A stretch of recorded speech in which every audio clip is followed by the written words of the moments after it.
So we're in week 4 and we're focusing on, let's see, chapters. If you look at, this is the textbook. This is the layout of the textbook and the categories. So we've already completed part 1, which was an introduction to leadership.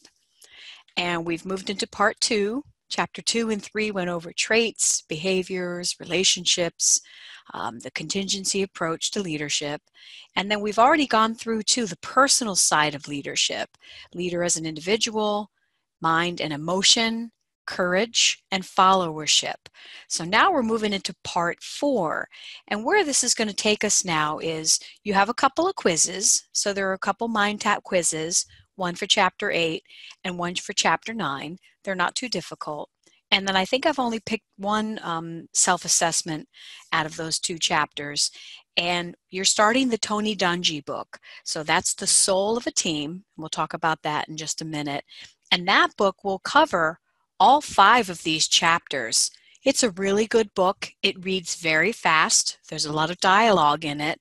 And I think it's a really good book. Now Coach Dungy has a couple other books out there. His very first book was on mentorship, but he's also now written some children's books, and he's got a couple other good books.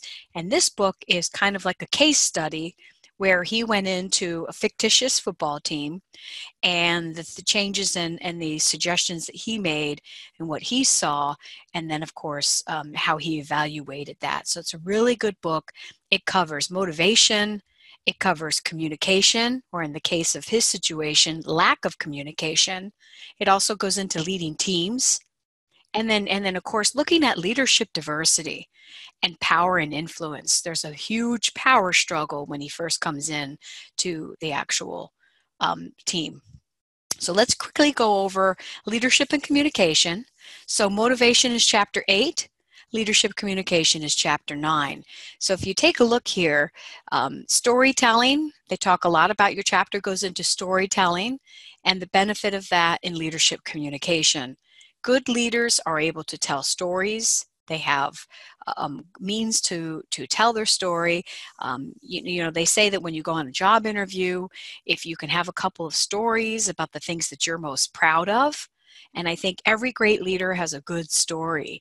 And we see this on TED Talks. If you like TED Talk, if you're a fan of the TED Talks, these are all leaders and people who've overcome adversity in some light. So they could have a story that's very sad that ends up very inspirational, or they could just have a success story.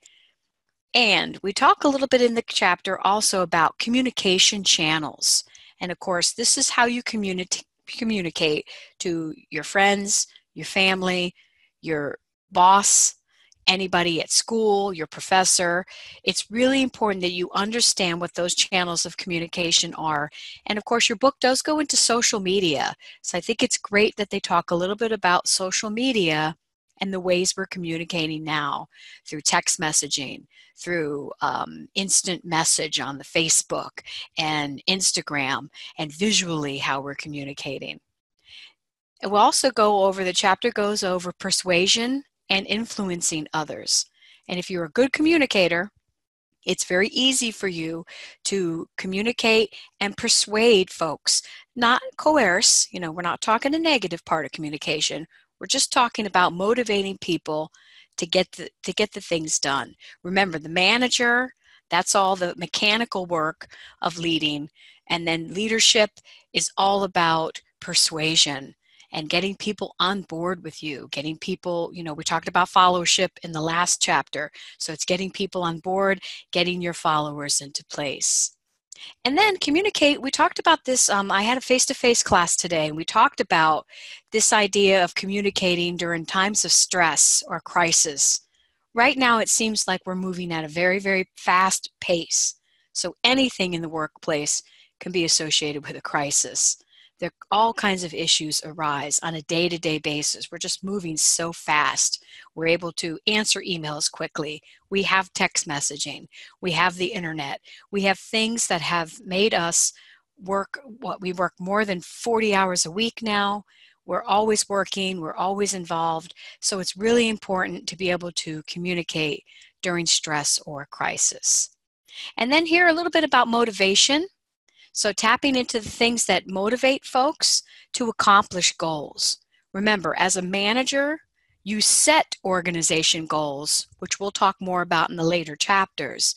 But how do you get people motivated to actually accomplish the tasks that go with those goals? And we'll go over that a little bit. Chapter 8 goes into motivation just a little bit. Remember, it's difficult to motivate people. James Collins, who's known for Good to Great, he figures that people just can't be motivated. If they don't want to be a part of a team or they won't want to be involved in a certain situation, you can't motivate them. So you can ask those people to politely get off the bus, is how he rephrases it. So you get to a point where you put the people that you want on your team, and then you work with those folks and you work with their skills and you work with their differences. And as you read the Tony Dungy book, that's where you're really going to see that there's so much dysfunction in the beginning because people aren't aware of each other's talents. People are walking over each other. They're not communicating. And poor communication definitely leads to a lack of motivation. And then you can motivate others by meeting their higher level needs. Maslow has the pyramid. We've all seen the motivation pyramid. And at the very bottom is your basic need for love, for attention, food, shelter. And as you move up the triangle, you move more towards self-actualization, which is at the very, very top. And that's when you get to a point where you're so confident with yourself that nothing can stop you. So, but it takes time to get to that. It takes time. You need to build self-esteem. And you need to get to a point where you're comfortable with yourself and you're comfortable with the things around you and your environment. And that's when you really start to see people following you. That's where you really start to build, these days we call it the tribe. You build a tribe of people around you who are supportive, who give you the things that you need and to be successful, okay? So motivation are the forces, either internal or external, to a person that arouse enthusiasm and the persistence to pursue a certain course of action. So we're not going to persuade people just to follow us blindly.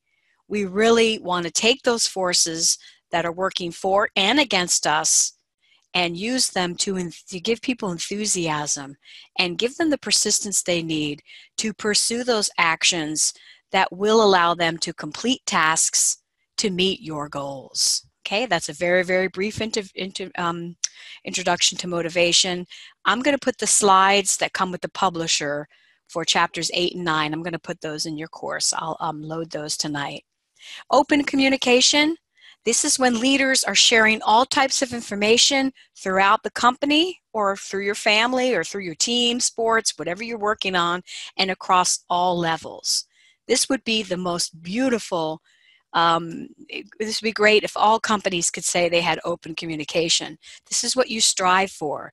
You strive for that open door policy where your door is open as a leader, or you strive for that open door policy as you're building a team, or as you're building your staff, or as you're building a family, okay?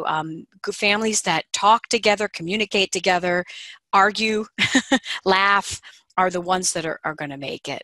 So really quickly go back. Let's look over part 4. Like I said, the Tony Dungy book now is going to pretty much cover all 5 of these chapters.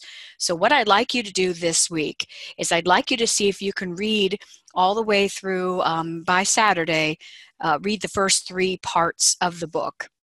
And I think that's the beginning where he comes in, he assesses the situation, and then he puts together the plan. So I think part 3 is the plan. So if you can read up to that, I think it's about 105 pages. It reads very fast because it's a lot of dialogue, and there's some funny, you'll laugh, you'll chuckle while you're reading it. So because it reads like a story, it reads kind of like a case study, as I said, of Coach Dungy coming into this situation, being asked by a friend of his to consult, I'm putting quotes over that, consult, and in the end what he ends up doing is really I'm not going to tell you what happens. You guys can find out for yourself, but go ahead and start reading it if you haven't. But basically, all 5 chapters are going to be covered in this book. So for week 4, and I'll put together a discussion forum for you to put your answers to these questions in there. So read parts 2, 1, 2, and 3. I've got to change that. But I want you to consider as you're reading this, what was Coach Dungy expecting before he arrived at the Vipers home office?